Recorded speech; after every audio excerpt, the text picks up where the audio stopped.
What's up, guys? Welcome back to the channel. So a little bit of a different video here, as it's my first real overhead recording, trying to get set up to do more Steam Deck and handheld videos and that type of thing here. But I recorded doing my SSD and my fan swap, and while I don't think it's quite good enough to do a full-blown detailed tutorial like I would like, I do want to go over all the steps that I went through, as this was my first time going into the Steam Deck actually since getting one back at launch. And I really was doing this because that Delta fan that I've had since launch is absolutely horrible. For me personally, I can hear that whine all the time. My wife hears it across the room, and it's been pretty rough since launch with that one. That's my testing deck, so it's on a lot. So we're going to jump in and we're going to go ahead and change the fan, the SSD, and go through all those steps that I went through being my first time in to do that. But take a listen to this fan, see if you can hear the whine.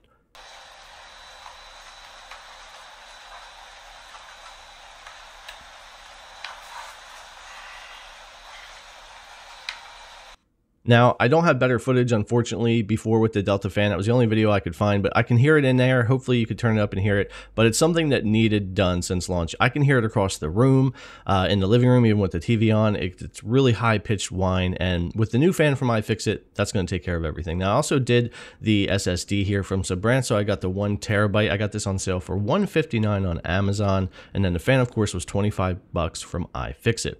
Now, like I said, this isn't a full-blown tutorial, but we are going to go ahead and go through all the steps. I'm not really going to skip anything. I'm just going to jump cut and show everything as quick as I can. It took me about 25 minutes. I'm going to cut that down to a much shorter video, and I'm going to use my case here to place my screws and keep track of everything. Again, this won't be super detailed telling you about all the screw sizes and all the exact things to do, but we'll go through everything here. So obviously the first thing is you're going to have to remove your back plate, which again, I had a great experience working on the Steam Deck for the first time. Even though I've had one since launch and have tested them like crazy here on the channel, I've never gotten the parts I wanted to get here and jumped in to work on it. So I was really excited to do this for the first time. But anyway, let's go ahead and get the back plate off. So this being the first time, I thought it was going to be a little bit more difficult, but it wasn't too bad. I started right up here around the trigger where I could really get that pick in there and start near the clips. And once I popped that side loose a little bit, I really didn't have any trouble. A little wiggle here and the clips came loose and it came right off. So I was really happy with that. I'm always worried about breaking some plastic, but it seemed to come off pretty easily there. And it was pretty clean. You can see some dirt in there a little bit, but for using this for about 10 months, 11 months since launch, it's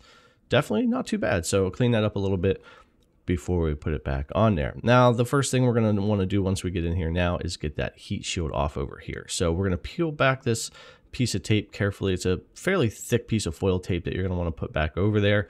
And we're going to get that screw out of there. This is a one larger screw, so you're going to want to keep track of all these things as you go.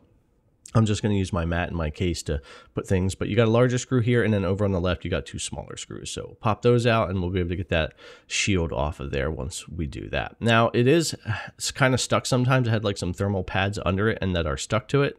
So I had to kind of wiggle it around a little bit, and I just kind of carefully wanted to get it loose there. They will stick a little bit. I did notice that, and I've had that with other devices as well, because it does have like some thermal pads underneath of there, and you'll see one even sticks to the heatsink down there. Sometimes it sticks to the heatsink. I've seen videos where it comes off with the heat shield, so who knows, but either way, no problem there. All right, so now let's unplug that battery. There's a little tab on the wire. Just grab that, pull out as straight as you can, disconnect it, and we're nice and safe. I also really like the little metal case this new SSD came in, and I'll store the old 256 in there, but I don't know. I thought it was cool. I like little things like that. So let's get into getting this SSD switched out. So the first thing we're going to do is go ahead and knock out this SSD, which just has the one screw holding it down here like it normally would. So we'll get that screw out and set it to the side.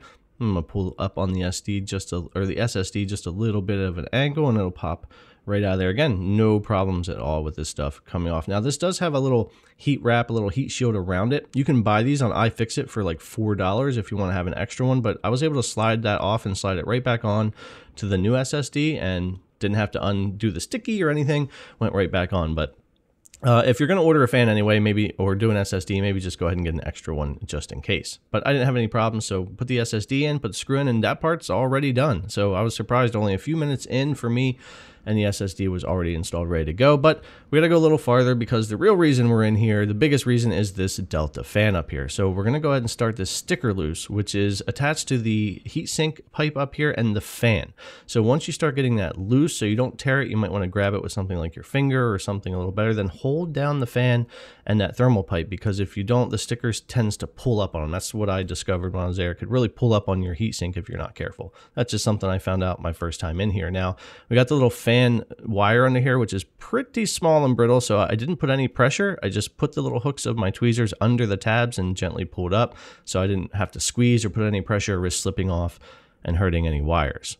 Now, we've got 2 screws removed already because those were part of the cover, the back cover. So we just got 2 bottom screws here to remove, and then we can get that fan up out of there. And thank goodness, because I'm really tired of listening to this Delta fan, and I don't know why I didn't jump in and get this done sooner. But let's get this up here a little bit closer so that you can see it. We'll flip this guy around, and you'll see it says on there, it was that good old Delta. I'll keep this guy and set him aside just in case I ever need a spare, but I really hope I never have to use him again. So we'll go ahead and get this new iFixit one ready to go, which you got to stick the wire over here. So I just put it about where the other wire was. I tested to make sure it would reach, and now it'll be nice and clean over there. Getting this plugged in is a little cumbersome. I tried my tweezers and stuff first, but I didn't feel confident I wouldn't slip off. So I was actually able to just use my hands and find exactly how it plugged in, and no problem. So after a little bit of fiddling, I got that plugged in without hurting anything. And now we can start getting that screwed back in. So we're going to put our screws back in. And again, I was just really surprised at how easy everything went here. The way that this is easy to access, I just feel like Valve did such a good job of making this accessible and able to be worked on. And if you're looking to upgrade your deck to the SSD or get rid of that noisy fan or anything like that, don't be intimidated. Watch a few videos, get into some tutorials that are much more detailed than anything I'm talking about here. It's really easy. Now we're gonna go ahead and plug the battery back in now because we need to do that before we put the heat shield on. So a new fan is in and plugged in and screwed in. Battery's plugged back in, SSD's in there, 1 terabyte, ready to go. And we can put the shield on. Now, I put this sticker on too soon. I tried putting the heat shield on. I had it over just a little bit too far, and it was interfering with the screw. So that's just my fault. I decided to go ahead and take the sticker back off and put the heat shield on first and then line up my sticker. That's just something I personally ran into, and now that I know exactly where that goes, I probably wouldn't have that problem again.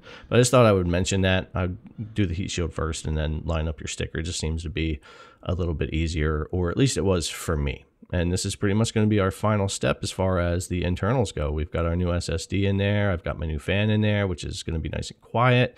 I've got my sticker back on here. My heat shield's back on. Battery's plugged in. And again, at this point, I was only about 20 minutes in or so. We'll peel this piece of tape back over here. And by the time I finished up, I had hit about the 25-minute mark when I was recording, doing this work. So I thought that was really, really good for jumping in for my first time here. It's pretty simple stuff, of course, but when you haven't been in the device before yourself, it can be intimidating. But anyway, snapped the back panel back on. Again, no problems there. I didn't feel like I had to worry about breaking plastic or having trouble. It honestly just snapped right back together without any problems. And then I put all the screws back in and we're good to go. Now we're ready to go re-image this thing, get SteamOS on here, get Windows on here, ready for my dual boot and test out that fan. I will say it has made a big difference. I've got some fan noise here for you to listen to, some before and after. Hopefully you can hear it, but check this out.